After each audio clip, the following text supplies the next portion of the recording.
Baik, boleh berikan tepuk tangan yang paling meriah untuk Sistem Ever Indonesia. Baik Bapak dan Ibu, good morning ladies and gentlemen, selamat pagi dan salam sejahtera untuk kita semua. And first of all, we would like to warmly welcome our honorable guest, CEO of Sistem Ever Indonesia, Mr. Charles Won, and also Bapak Ikhwan Sukardi selaku Managing Partner. Terima kasih banyak sudah bergabung pada hari ini Bapak. Dan selanjutnya ialah Bapak Fadil Mustar selaku founder pajak.io dan juga selaku speaker hari ini. Terima kasih banyak telah bergabung. And also Mr. Kim Jae-hoon from BNG Consulting Group. Thank you so much. And Mr. Mo Kyu-soo from KSD Agung Jaya. Dan tentunya seluruh tamu undangan yang terhormat. Welcome to Let the Context Work with you, presented by Sistem Ever Indonesia. Dan Bapak dan Ibu, perkenalkan saya Firdi dan di sini saya akan memandu kegiatan pada pagi hari ini. Tentunya puji syukur atas kehadiran Tuhan Yang Maha Kuasa karena kita dapat berkumpul secara langsung dan dalam keadaan sehat tentunya dalam kegiatan kali ini yang dipersembahkan oleh Sistem Ever Indonesia. Dan Bapak dan Ibu yang terhormat, Sistem Ever ini merupakan perusahaan provider aplikasi akuntansi atau SaaS yang berbasis cloud untuk mendukung pertumbuhan bisnis Bapak dan Ibu untuk menjadi lebih efektif dan efisien. Dan khusus di Indonesia, Sistem Ever ini memiliki berbagai kelebihan yang diberikan dan tentunya nanti akan dijelaskan pada kegiatan kali ini untuk mendukung para konsultan untuk memberikan pelayanan yang nyaman untuk para kliennya. Dan tentunya nantinya Sistem Ever Indonesia akan memberikan diskon 25% untuk konsultan yang hadir di event ini dan yang tertarik untuk mengikuti presentasi dari tim Sistem Ever di waktu setelah event ini berlangsung. Jadi kami persilakan untuk dapat menghubungi panitia setelah ini. Dan Bapak dan Ibu yang berbahagia, as the host of today, now I would like to invite CEO of Sistem Ever Indonesia, Mr. Charles Won, to deliver his welcoming speech and also acknowledge us more about Sistem Ever. To Mr. Charles Won, the stage is yours. And please give a round of applause to Mr. Charles.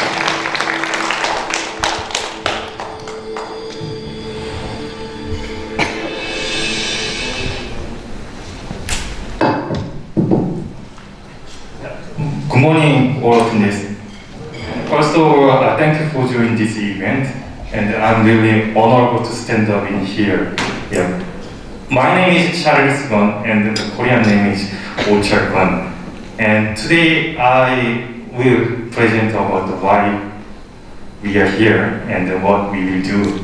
So this presentation is like more casual, so just listen, don't write down anything. Yeah, okay, let's start. This is the GDP growth rate last 2 years and the next 2 years. And 2020, Indonesia has minus growth rate, and I've never seen this minus rate in Indonesia growth rate because Indonesia growth rate obviously 5 or 6%. I think the corona really big effect to the Indonesian market. And the next is about the GDP in Southeast Asia. And then there is the bottom red box is Indonesia GDP portion. And it always most over than 30% in total from the Southeast Asia GDP. So that's the reason the Indonesia has many potential and many people want to invest the Indonesian market. But personally, I think there is more reason that I like Indonesia. So Indonesia has a good nature and a good people. This is one of the picture that the tour that I have experienced the last tour in my life. So there's good nature, and nature give good sightseeing, and then give some hugest resource for the Indonesia, and then good people give many good labor work and the labor force in the Indonesian market. Yeah. So I decided to the business in Indonesia. So I joined one of the course to learn Bahasa Indonesia and Bahasa Indonesia culture. So this is the Bandung, not Bandung, ITB Jatinangor campus. So I joined the course and I have lived in here 7 months to learn Bahasa Indonesia and then Bahasa culture. And then ini ya ada yang kucing, kucing, ya itu yang anak kucing. Dan saya melawat kucing ini selama 2 bulan sampai dia hilang. Saya tidak tahu dia masih tinggal atau tidak. Yeah. And then after that, I tried to business to expand the ERP from Korea to namanya System Ever. So I'm first time I approached to the medium market, but there is some problem. The System Ever has various options to handle the various the case of the business.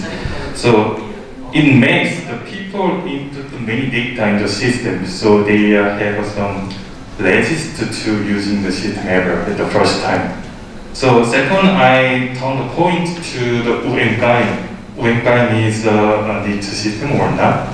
So I approached one of the association, the OKOJ, and this is Santiago Uno. Yeah, yeah. But UMKM also doesn't need to accounting issue or program because they more focus about the survival, how packing and how selling. They more focus about the accounting is not the issue for them. Yeah. So I keep seeking how to expand the ERP business in the Indonesian market. So I see some business field in Indonesia. And this top is this graph is for the GDP shares by industry in Indonesia. And the top is the tax consulting business. It starts from 2.6, but in 2021, it becomes 4 point in the whole business. But I think this 4 point business support whole this type of the business. Of course, the biggest thing business may be agriculture or manufacture or the construction. But without this, the tax consulting business support, they cannot operate in their business well. So I think in here and all attendance in here is a key man for the ERP business. And so I really honorable to stand up here today again. Yeah. So I need to make some program for account consultant and the tax consultant. So think about what is the name about product. So I said account tax. So easily remember what is the purpose. So this program is for account consultant and the tax consultant to make their business better and to make work more easily. So I said today's event title is let account tax work with you. Yeah. And then simply I introduced the company. The headquarters company is Youngimon Software, and the Youngimon Software established in 1993. And in 1997, Youngimon Software developed the first ERP in Korea. And 1997, there is only the famous ERP is SAP Oracle, but the K-System is the first ERP in Korea, developed the local Korean company. In 2014, Youngimon Software developed System Ever Cloud ERP. Also, this is the first cloud ERP, and our context is based on the System Ever platform. And then 2019, we are achieved 2,000 the medium company. And then 2020, the Youngimon Software registered in the Korean stock market. And then 2022, and now we opened the birthday System Ever Indonesia here, and we are opened the event in here. So Youngimon Software and birthday System Ever Indonesia is a continuous and sustainable ERP company, and we are giving tools to our client and our partner. Yeah. So let's talk about the tax revenue in Indonesia. Yeah, actually the government has some target. They want to make their tax revenue percentage from GDP like maximum 14.7 point until 2030. But now this ratio is only 9.12 percentage. So there is 1.5 times gap. So how the government make up this gap? So let's just simply think about that. I think just two, maybe there's more ways, but simply there's two ways. One is that they adjust tax policy, maybe can adjust tax rate. So everyone know VAT will be changed 11% and 12%, and then they also add one more income tax range over 5 billion rupiah, 35% tax income tax. Or they can adjust some tobacco tax in the industry. And the second way is just think about tax administration things.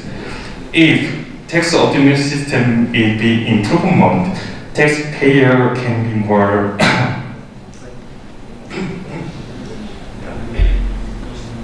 can more easily assess and easily pay the tax, and the tax revenue will be increased. So one is now they are doing the single ID. It's not going to use MPF, they will use KTP. And then other one is maybe it's the same issue. They are preparing BESA, the English. This is core tax system. So in core tax system, in Korea also have the same case. In Korea, they named this new generated tax information system. So it's developed to 2010, and it took 5.5 years. And then the budget was 200 million US dollar. So, yeah. But anyway, they are success, and then they evaluate the economic benefits like 400 million US dollar. And then now the Korean has a tax revenue percentage is almost 17%. So it's really successful. And then at the same time, they unified some each tax function. At the time, the Korean has 8 web pages to report each tax type, but they unified all the tax type in the one portal. Yeah. So Indonesia also go to same way to improve their system. I think it's a really good Indonesia take the really best way to improve some tax administration system. And then when we look in the BISAP, they said about the process automation, and they want to integrate taxpayer accounting system with their core tax system.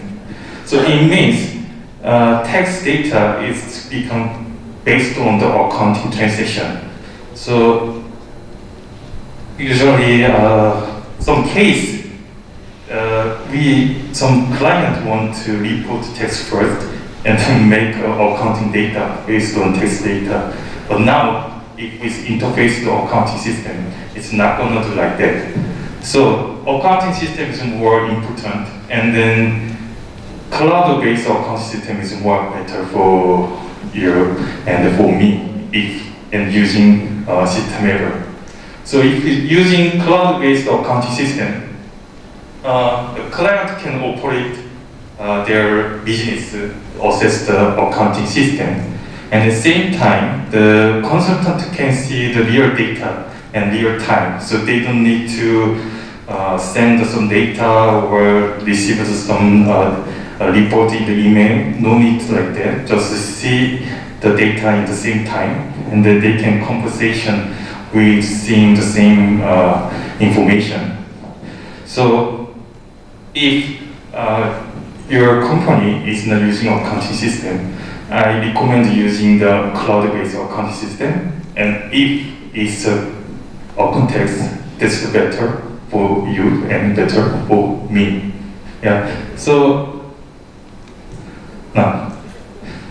I think accounting system become more basic, and then it's like a spreadsheet. Before spreadsheet, we cannot image how they work. Can you imagine their work just to write down something and then calculate in the manually? Yeah, I cannot imagine. So cloud-based accounting system, it will become like a spreadsheet. So everyone use this kind of system. Yeah. So today, this kind of agenda and this kind of subject, the next speaker will be more detailed things. So now my presentation almost done, and then but finally I really appreciate the RSM Indonesia, and then the Baja.io, and then the BNG, and then the QST to support in this event. Yep. Yeah, thank you for listening to my presentation, and I will hand over my mic to the MC. Yeah, thanks. Thank you so much. Let's give the applause to Mr. Charles Moore. Thank you so much, sir. And thank you so much for taking care of the kitten for 2 months, sir. So, Bapak dan Ibu, ladies and gentlemen, system errors made by Yongli Moon Soft Lab that already have 29 years old history in Korean industry. And also Yongli Moon Soft Lab CEO, who spent 1988 sold Olympic game system and also made first Korean ERP.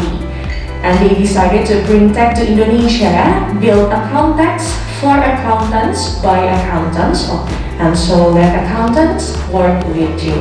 And please give a round of applause to Accountex by System Ever Indonesia. Thank you so much. Dan Bapak dan Ibu yang berbahagia, mohon izin, kami izin mengingatkan kembali untuk pengisian link survei. Jadi kami mempersilahkan kepada Bapak dan Ibu untuk dapat mengisi survei yang tertera pada lembar yang tadi sudah dibagikan oleh tim panitia, dan dipersilahkan juga untuk di-capture bukti pengisiannya. Nantinya akan mendapatkan souvenir dari System Ever Indonesia. And also, we would like to inform you about the survey link that already shown on the paper that you've got, and don't forget to screenshot the last slide of survey to get souvenir from System Ever Indonesia. Terima kasih banyak Bapak dan Ibu. Dan hadirin yang berbahagia, selanjutnya bersama-sama kita akan menyimak pemaparan terkait tax, bookkeeping, financial report, and key of the successful business yang akan disampaikan oleh Bapak Ikhwan Sukardi, SH LLM MM BKP APCIT selaku Managing Partner dari System Ever Indonesia. Dan kepada Bapak Ikhwan Sukardi, the time is yours. Kami persilakan Bapak.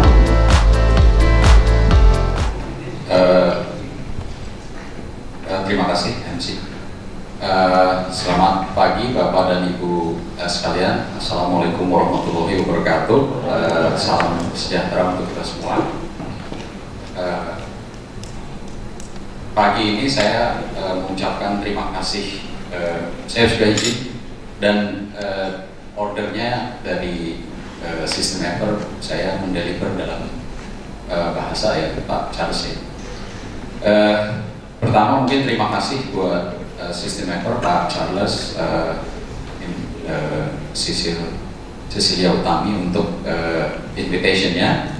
Kemudian mungkin saya juga menyapa teman saya Pak Dong Yu Ok, teman saya dari waktu saya masih di KPMG, berjuang bareng-bareng, terus sekarang sudah jadi alumni. Kemudian Pak Padir dan juga bapak-bapak dan ibu sekalian. Jadi saya diminta sebenarnya untuk menyampaikan topik yang terkait dengan sistem dan risiko perpajakan. Jadi saya mengusulkan topik ini dan sepertinya memang relevan. Jadi mudah-mudahan ini bisa memberikan gambaran terhadap satu risiko dari perpajakan yang harus di-manage gitu. Jadi banyak sekali surprise yang kita hadapi dalam kehidupan sehari-hari sehubungan dengan perpajakan yang mengakibatkan mungkin bukan hanya masalah finansial gitu. Jadi masalah nanti saya akan bahas detail. Tapi mungkin karena keterbatasan waktu, jadi saya akan membahas dua topik ini. Jadi tax risk management secara umum, jadi kita harus mengerti. Kemudian kalau masih ada waktu, mungkin membahas juga specific transactions gitu, risk management yang relevan untuk kondisi sekarang. Nah, mungkin untuk awalnya, jadi biasanya di dalam satu operations atau di dalam satu perusahaan itu kita harus lihat bahwa apa sih risiko-risiko yang mungkin terjadi. Nah, kita sekarang melihat risiko perpajakan gitu. Nah, risiko perpajakan ini yang paling mungkin kita tahu, yang paling kita antisipasi adalah financial loss. Jadi kalau kita mungkin tidak comply atau sudah comply tapi kita mengambil posisi yang tidak sesuai dengan interpretasi atau antisipasi dari interpretasi, itu ada financial loss. Kemudian masalah reputasi ini juga penting gitu. Jadi perusahaan publik itu sangat sensitif dengan masalah-masalah yang kalau diberitakan itu akan mengakibatkan bukan hanya financial tapi reputasi. Jadi kalau ada diberitakan perusahaan ini memplang pajak, wah itu harga saham jatuh. Jadi itu harus di-manage. Kemudian mungkin commercial outcomes itu juga harus di-manage juga. Jadi banyak sekali transaksi-transaksi yang terjadi itu secara komersial harus diantisipasi dan harus di-manage gitu. Jadi di sini termasuk juga kalau kita bilangnya tax planning itu bukan tidak membayar pajak sama sekali, tapi membayar pajak yang hanya memang diharuskan itu. Banyak sekali transaksi-transaksi kita yang mungkin kalau kita sadari itu banyak yang memang kita bayar pajak terlalu besar gitu. Tapi bukan dalam artian kita mengamplang pajak, bukan gitu. Dan mungkin ada hubungannya lagi resiko yang mungkin kalau pengambil keputusan itu harus tahu juga ada satu lagi, itu harusnya bagian dari reputasi juga, tapi ini lebih serius. Saya tidak masukkan ke sini. Ini kriminal gitu.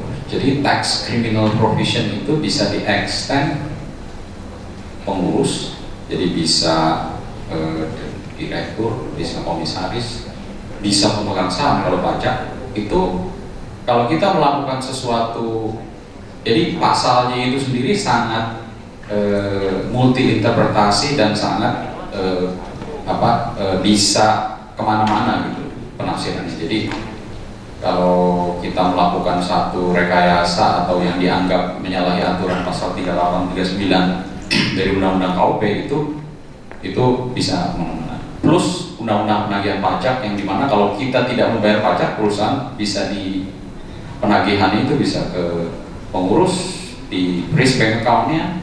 Mungkin kalau buat yang ekspatriat itu bisa dicegah tangkal untuk keluar dan bahkan bisa dimasukkan ke penjara untuk sampai bayar pajak. Nah, key driver dari tax risk itu sebenarnya dimulai dari tax compliance. Jadi semua basisnya tax compliance. Jadi saya appreciate buat account tax system member itu kita harus mulai dari bagaimana merancang satu sistem perpajakan, bagaimana merecord transaksi itu sehingga semuanya itu risikonya teridentifikasi dan kita secara comply, secara teratur melaporkan transaksi tersebut, dan itu bisa difasilitasi di sistem tersebut yang pengertian saya tadi sudah dipresentasikan oleh Pak Charles gitu. Nah, kemudian tax planning ini juga sangat penting gitu. Jadi kita merencanakan satu transaksi perpajakan. Nah, kalau tax planning itu bukan hanya rutin gitu. Jadi kalau rutin, kalau kita set dari awal, tapi bisa juga untuk transaksi dan bisa juga tax planning untuk tahun ini, tahun ke depan. Jadi sama gitu, dengan menjalankan pemerintahan kita juga harus punya short term planning, long term planning, dan semua harus terintegrasi dengan mendukung plan dari perusahaan, mensupport. Kalau tax itu mensupport. Jadi jangan pernah kita, kalau orang-orang tax itu harus tahu bahwa kita ini support gitu.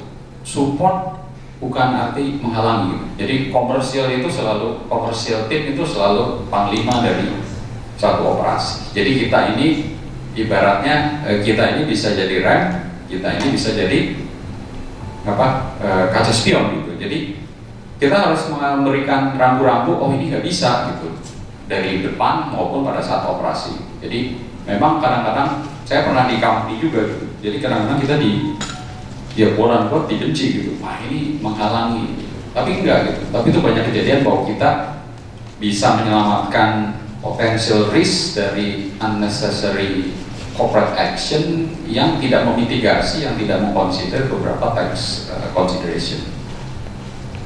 Jadi tax planning itu bisa macam-macam bentuknya, nanti kita bisa diskusikan lagi. Tapi karena di sini waktunya sangat terbatas, kita nanti lebih banyak ke bagian akhirnya aja. Jadi tadi saya udah tekankan tax function itu role-nya important gitu. Saya di dalam satu waktu saya kerja di satu perusahaan TBK sebagai head of tax, jadi saya selalu memberikan, nah ini juga. Jadi role kita itu bukan sebagai tadi, kita itu sebagai memberikan rambu-rambu gitu. Jadi kita tidak menghalangi bahwa jangan bilang nggak bisa, bukan. Bisa, tapi ini rambu-rambu yang harus diperhatikan nanti. Itu yang namanya risk appetite yang harus kita sampaikan ke top management. Jadi top management aware kalau ini dijalankan risikonya ini dengan berapa konsekuensi yang bisa diukur risikonya. Jadi nanti pada saat pelaksanaan itu kita mensupport gitu, mensupport bahwa ini memang bisa dilaksanakan dan kita tahu bahwa worst scenario ini. Jadi risk appetite itu harus ada sampai ke top management. Nah, ya tadi yang satunya secara on balance kita ini supporting staff, supporting system yang kalau ada risiko kita bisa manage gitu. Bagaimana caranya? Jadi macam-macam gitu. Nah, salah satunya adalah secara internal kita menyiapkan gitu, toolsnya untuk bisa memitigasi risiko-risiko tersebut. Mungkin agak sedikit normatif, tapi begitu memang. Kemudian tax risk itu memang bagian dari kalau di perusahaan ada governance gitu. Governance, jadi kita harus men-set bahwa jadi kalau governance itu artinya sangat luas gitu. Jadi termasuk juga di dalamnya adalah kita memposisikan bahwa tax ini adalah komponen yang penting di dalam satu sistem atau dari satu bagian dari pengambilan keputusan perusahaan gitu. Jadi dulu waktu beberapa kali ya saya jadi tax advisor, mungkin juga pernah internal, itu perusahaan TPK ini biasanya mengundang 1 tahun sekali untuk RUPS untuk menentukan ya macam-macam ya, harus ada RUPS pembagian dividen, terus kemudian pergantian pengurus, kemudian di dalam juga menunjuk beberapa yang diamanatkan terus melalui RUPS, termasuk juga menunjukkan financial auditor. Nah, salah satu pertanyaan yang selalu muncul itu adalah tax cost. Kenapa tax cost perusahaan ini sangat besar? Jadi kita harus bisa menjelaskan itu.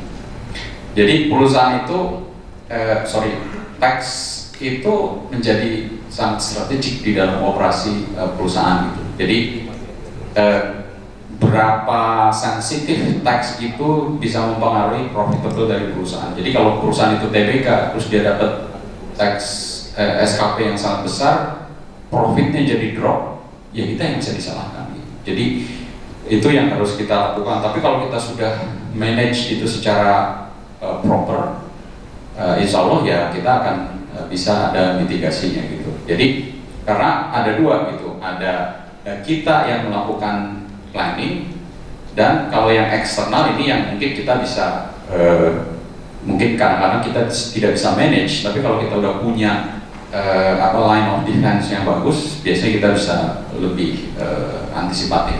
Maksud saya gini, posisi agresif dari kantor pajak itu kita tidak pernah kontrol, itu adalah beyond our control. Tapi yang bisa kita lakukan adalah bahwa kita semua tadi sudah siap dengan line of defense, termasuk juga kalau misalnya challenge posisi kita. Jadi tadi saya tekankan di teks itu penting, dan kemudian yang berikutnya ini. Jadi tax office itu day by day tadi udah Pak Charles mempresentasikan tuntutan penerimaan pajak tax rasio yang rendah itu mempush mereka lebih agresif dan lebih agresif. Oleh karena itu kita harus siap gitu dengan satu keyakinan bahwa kita akan bisa comply gitu. Dan beberapa hal ya mungkin dari sekarang ada exchange of information, kemudian tadi sudah disebutkan mengenai core tax system yang akan segera diimplementasi tahun depan. Jadi nanti mungkin kita dengerin dari Pak Fadil bagaimana persiapan kita sebagai taxpayer untuk menghadapi challenge di tahun-tahun yang akan datang. Nah kemudian secara internal itu organisasi atau perusahaan juga makin lama makin berkembang. Jadi kita sebagai part of the system gitu, sebagai tax manager atau CFO, CEO, kita tahu bahwa kita harus melihat secara reguler sistem kita, posisi kita, untuk meyakinkan bahwa apa yang kita lakukan itu masih relevan. Gimana? Contohnya yang paling itu adalah peraturan berubah, kemudian approach kantor pajak berubah. Kenapa ini perlu diantisipasi? Karena approach kantor pajak itu biasanya konsisten. Kalau sudah berubah, dia akan konsisten lagi. Nah itu kita harus adaptif gitu. Jadi bukan artian dalam rangka, oh enggak, peraturannya harus seperti ini, enggak. Kita juga harus lebih melihat kenyataan gitu. Jadi kadang-kadang kita di dalam mempersiapkan SPT, kita tahu bahwa pos-pos ini ya sudahlah gitu, kita nanti ya kalau saya harus siap bahwa ada yang diiyakan gitu pada saat pemeriksaan. Kenapa? Karena kan kita masing-masing tahu KPI dari kantor pajak, KPI kita gitu. Jadi itu sudah terdokumentasikan dan sudah siap di masing-masing fungsi. Nah kemudian ini sebenarnya intinya di sini gitu. Inti dari presentasi saya, nanti sisanya sih tinggal saya membahas untuk general knowledge aja gitu. Jadi tadi sudah saya tekankan, saya sudah gambarkan apa-apa yang terkait dengan tax risk management. Dan kemudian kalau ini adalah bagaimana caranya kita bisa manage gitu. Jadi baik secara eksternal maupun secara internal. Nah, kalau eksternal itu tax reporting, tapi ini bukan dalam artian sempit SPT yang disampaikan, bukan, tapi dalam artian report yang bisa dibaca publik gitu. Jadi sehubungan dengan tax account. Jadi ini bagaimana nanti di laporan keuangan berapa total tax cost, itu semua kita harus jelaskan gitu. Jadi jangan sampai kita nggak tahu, wah tax cost kita tahun ini berapa gitu. Itu karena investor itu sangat sensitif dengan apa yang disebut effective corporate income tax rate dari satu perusahaan. Jadi kalau di bursa-bursa dunia itu bahkan ada satu pembahasan mengenai effective corporate income tax rate. Jadi itu bagaimana menggambarkan bagaimana perusahaan itu beroperasi. Kemudian yang internal ini yang harus diperhatikan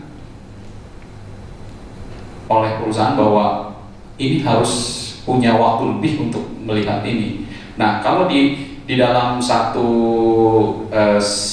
sistem perusahaan biasanya memang kalau belum ada SKP yang besar, biasanya CFO atau CEO nggak terlalu fokus gitu untuk ini. Tapi ini kita harus sebagai orang tax itu harus punya sense untuk menaikkan risk appetite eksekutif terhadap pajak tersebut. Jadi tax strateginya, governance, terus kemudian tax controlnya. Jadi tax control itu juga penting. Nanti saya ada beberapa yang saya sampaikan juga, tax process, dan yang terakhir adalah assurance. Assurance itu kontrol, biasanya internal audit, untuk memastikan bahwa kita comply. Dan itu sekarang-kadang juga ada surprise juga. Internal audit itu sebenarnya mekanisme kontrol untuk memastikan bahwa secara internal semua risk sudah teridentifikasikan. Tapi ini paling enggak kita harus manage juga yang internal auditor. Ini secara umum tadi sudah saya bahas gitu, tapi ini saya summary lagi. Jadi tax risk framework itu tadi kalau kita lihat di sini, tax control risk framework apa aja yang ada. Jadi yang mempengaruhi, jadi industrinya, size organization, kalau udah semakin besar fungsinya harus seperti apa gitu. Jadi harus ada, ya mungkin levelnya udah tax director, PV, tax manager, semua yang spesifikasi, ada yang handle compliance, ada yang handle dispute dan macam-macam. Kemudian tax authority ini juga makin agresif, jadi harus ada orang yang handle dari sekarang tuh yang tren SP2DK itu kalau nggak direspon itu jadi tax audit gitu. Jadi itu semua harus sudah terpetakan gitu. Jadi senior management attention, kemudian juga tax function itu sendiri. Nah ini kalau ini proses, jadi tadi salah satunya proses people tax system ini juga harus didesain karena ini yang menentukan juga jalannya, dan termasuk juga di dalamnya seberapa agresif kita untuk mengambil posisi dan mencari orang-orang yang memang punya talent dan punya kapabilitas untuk memanage sistem tersebut. Saya tidak akan bahas, tadi ini sudah di cover oleh Pak Charles mengenai data-data, tapi intinya adalah kantor pajak akan semakin terus agresif untuk memastikan bahwa tax revenue itu tercapai, karena kita 75-80% government revenue itu dari pajak gitu. Jadi ya mungkin beberapa orang kalau yang dari konsultan itu udah sangat tahu bahwa kita ini kalau dealing dengan, maksud ke kantor pajak dipanggil itu sekarang makin tough gitu, dan mereka nggak mau kalau ini pokoknya itu tadi ilmu pokoknya gitu, pokoknya ya begini gitu. Jadi nanti fight ke objection yang kadang-kadang sulit juga, terus sampai ke pengadilan pajak.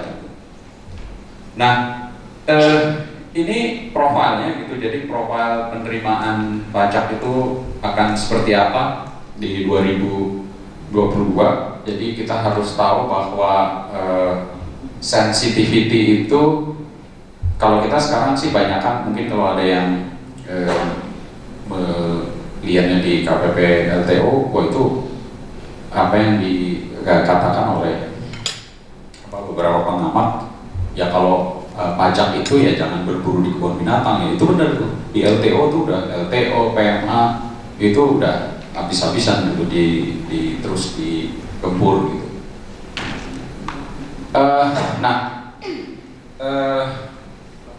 Saya rasa itu dari untuk tax risk management, jadi key-nya sih di situ. Nah ini saya cuma update ada beberapa bagian dari tax risk management untuk beberapa transaksi yang menurut saya, atau bukan hanya transaksi sih sebenarnya, untuk beberapa hal yang harus kita tahu juga gitu perkembangan terakhir.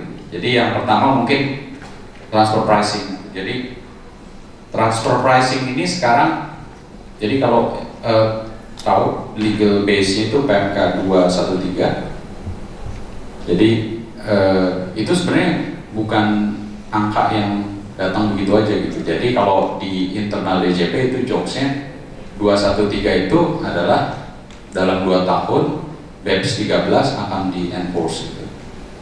Jadi BEPS Action 13 ini kan tentang transfer pricing.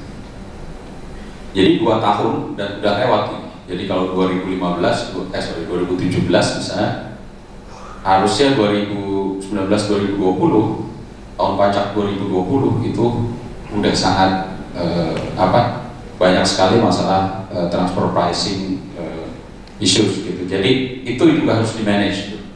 Dan yang paling harus diingat adalah ini zamannya udah transparan, zamannya udah tidak lagi merely profit shifting dengan transfer pricing gitu. Jadi harus ada basisnya. Jadi kalau mereka selalu bilang bahwa the services have been rendered and there is a benefit for the recipient. Jadi kita harus buktikan dua itu. Kalau kita udah gagal, jadi kadang-kadang management services, mana buktinya? Mana buktinya? Ya buktinya apa? Ada advice, mungkin related party, tapi itu semua harus didokumentasikan gitu. Terus kemudian ada benefitnya harus bisa dibuktikan. Ini selain dokumentasi, dokumentasi itu adalah the first line of defense adalah dokumentasi. Jadi itu jangan sampai kita tik di SPT ada gitu, tapi ditanya nggak ada gitu. Wah itu karena biasanya udah sangat mepet waktunya. Kemudian transfer pricing audit juga itu satu yang mungkin sekarang di beberapa semua kanwil itu punya task force untuk mapping related party transaction perusahaan-perusahaan besar, dan itu akan ada target gitu, akan ada target untuk berapa kira-kira yang bisa potensinya transform jadi tambahan penerimaan pajak. Jadi kalau kita lihat mungkin dulu ada satu transfer pricing expert di kantor pusat yang dipindahkan ke Batam. Wah itu udah langsung goyang tuh. Banyak sekali audit yang dilakukan di Batam. Kemudian mungkin kalau tahu Direktur Perpajakan Internasional yang dipindah ke di kantor di Jawa Timur itu juga ada dampaknya gitu. Jadi dia fokus ke transfer pricing. Juga ada beberapa. Jadi sekarang semua expert transfer pricing itu dikirim maksudnya dikirim ke beberapa area yang ada potensi gitu. Jadi itu harus jadi perhatian gitu. Jadi semua harus siap gitu. Semua harus siap. Jadi yang paling benar adalah yang paling itu adalah siap dengan dokumentasi. Kemudian masalah PUT, permanent establishment, ini juga satu perhatian buat mungkin di sini tidak terlalu relevan gitu, tapi mungkin buat perusahaan-perusahaan yang head office-nya atau shareholders dari luar itu harus hati-hati memanage, jangan sampai ada permanent establishment di sini. Beneficial owner juga ini sekarang menjadi tren gitu. Jadi kenapa gitu? Karena beneficial owner itu adalah definisinya itu adalah siapa sih yang menerima manfaat yang paling akhir gitu. Nah ini yang paling relevan untuk ini adalah penggunaan tax treaty gitu. Jadi di pasal 10, 11, 12 mengenai dividend interest royalty itu ada kata-kata bahwa hak untuk menggunakan tarif atau menggunakan tax treaty pasal tersebut disyaratkan bahwa penerima manfaat itu harus beneficial owner. Nah itu jadi menjadi isu karena agresif interpretation dari kantor pajak, dan ini berubah posisinya untuk memastikan bahwa memang penerimaan manfaat itu adalah beneficial owner. Jadi misalnya contohnya nanti kita lihat ada kemudian kalau dari tax treaty itu sendiri dari OECD commentary, interpretasi dari tax treaty itu sendiri itu selain bahwa itu tidak harus diterjemahkan dalam arti yang sempit, tapi dia memberikan juga alternatif bahwa memberikan guidance bahwa ada 3 kondisi di mana itu adalah kondisi di mana dia bukan beneficial owner. Itu jika itu agent, nominee atau conduit company. Nah, ini tadi yang saya sebutkan, ini sebenarnya bukan contoh kasus pajak. Jadi ini sebenarnya kasus komersial antara Indofood dengan JP Morgan. Jadi ketika mereka merubah struktur untuk mengatakan bahwa ini bisa dilakukan alternative structure yang bisa menghemat pajak karena pada dasarnya ada klausul redemption, kemudian Indofood mengatakan tidak bisa karena itu bukan beneficial owner. Jadi merubah struktur yang karena Mauritius itu tax-nya di terminate, JP Morgan bilang gimana kalau kita pakai Belanda. Nah, ternyata itu kasus komersial yang memutuskan apakah itu bisa dikatakan perubahan tersebut bisa dimitigasi, dan akhirnya diputuskan tidak bisa gitu. Jadi karena si perusahaan Belanda itu bukan beneficial owner. Jadi memang ini sangat akademik, tapi ini menjadi landmark cases di dunia perpajakan internasional dan jadi study case di semua sekolah master di international tax.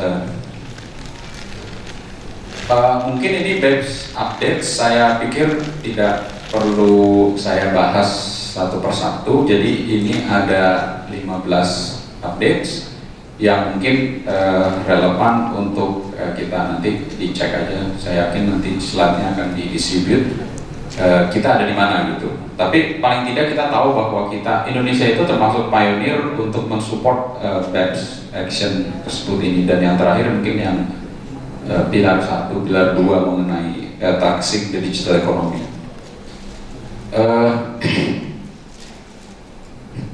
Ini yang tadi yang saya sebutkan mengenai taxing the digital economy. Memang ada 2 komponen dari posisi Indonesia. Yang pertama mengenai pajak tidak langsung, dan itu sudah diimplementasikan. Jadi perusahaan melalui sistem elektronik itu sudah ditunjuk sebagai pemungut PPN dan itu sudah cukup efektif. Tapi yang kedua, yang mengenai pajak atas yang pajak langsungnya, PPh-nya itu memang belum. Kita sebutkan bahwa itu akan dilakukan nanti dengan PB, dan sampai saat ini kita masih menunggu global consensus yang tertunda. Mungkin di 2023 nanti akan ada global consensus, dan Indonesia sepertinya belum berani untuk mengambil posisi untuk menggunakan pajak ini. Kemudian treaty shopping ini juga relevan saat ini, bahwa kita tidak bisa tadi dengan serta-merta meng-create sistem yang untuk hanya memanfaatkan bahwa kita mendapat akses kepada tax treaty. Jadi ini contohnya. Jadi kalau Saudi Arabia ke US itu, kalau dari US dividen ke Saudi Arabia adalah 30%. Tapi dengan ada kita insert ada perusahaan di Belanda, dari sini ke sini withholding tax-nya bisa diturunkan, dari Belanda ke sini nggak ada withholding tax. Jadi dari yang 30% simply dengan ada perusahaan conduit company itu dulu ini semua bekerja dengan baik, tapi sekarang akan dicabut. Kemudian ini juga satu hal yang baru mungkin buat dalam hubungannya dengan related party transaction. Jadi ada di kalau secara international tax itu ada advance pricing agreement dan sudah diakomodasi juga oleh undang-undang PPh, bahwa kita bisa minta persetujuan, bukan minta persetujuan, menyampaikan untuk minta ya semacam ruling dengan DJP untuk transaksi-transaksi tertentu yang nanti hasil putusan itu mengikat buat wajib pajak dan buat DJP. Jadi tidak akan diperiksa untuk transaksi yang sudah dibahas, dan ini sekarang makin banyak perusahaan-perusahaan yang melakukan itu. Dan kemudian yang berikutnya mutual agreement procedures. Jadi ini adalah alternative dispute resolution yang ditawarkan oleh tax treaty, di mana kalau ada ketentuan atau ada SKP yang tidak sesuai dengan ketentuan atau interpretasi tax treaty, kita bisa bawa ke jalur MAP ini. Jadi nanti disampaikan MAP itu bisa bilateral atau bisa juga maksudnya bisa wajib pajak dengan tax authority, tapi bisa juga tax authority dengan tax authority. Jadi SKP yang ada itu selain bisa di challenge di internal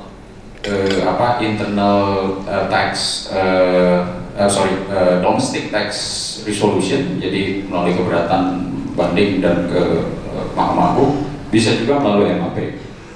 Dan ini banyak sekali yang sudah bisa memecahkan permasalahan. Nah, yang terakhir, multilateral instruments. Ini adalah satu tools untuk memudahkan pelaksanaan dari BEPS. Jadi ada beberapa ketentuan BEPS yang mensyaratkan bahwa ketentuan itu harus merubah tax treaty. Nah, kalau itu dilakukan, berapa banyak tax treaty yang harus diupdate. Nah, ini ditawarkan ada satu mekanisme beberapa ketentuan tersebut dimasukkan ke dalam multilateral instrument, dan secara otomatis kalau kita sudah saling menotifikasi dan match jurisdiksinya, itu bisa bekerja. Jadi, dan ini masih banyak yang belum tahu. Jadi salah satunya, jadi ada yang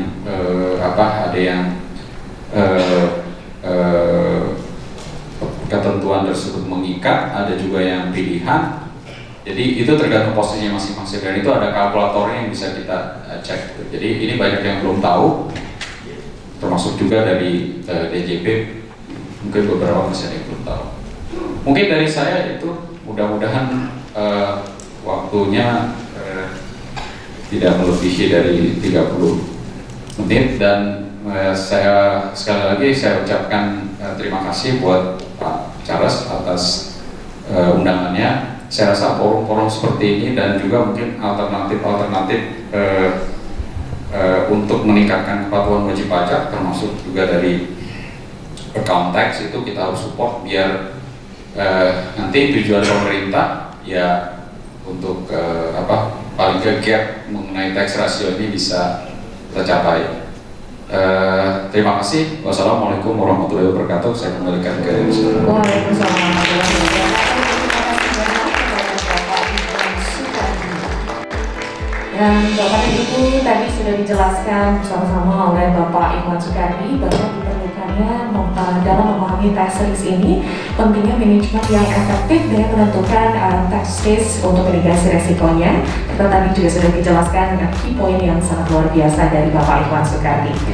Dan selanjutnya kami juga mempersilahkan Bapak dan Ibu untuk dapat menikmati coffee break sejenak. Kita akan mengisi tenaga terlebih dahulu sebelum melanjutkan ke sesi selanjutnya. Dan up next, there will be coffee break provided in front of this room, and we will start our next agenda in 15 minutes. Kami persilahkan Bapak dan Ibu untuk dapat menikmati coffee break sejenak. Terima kasih.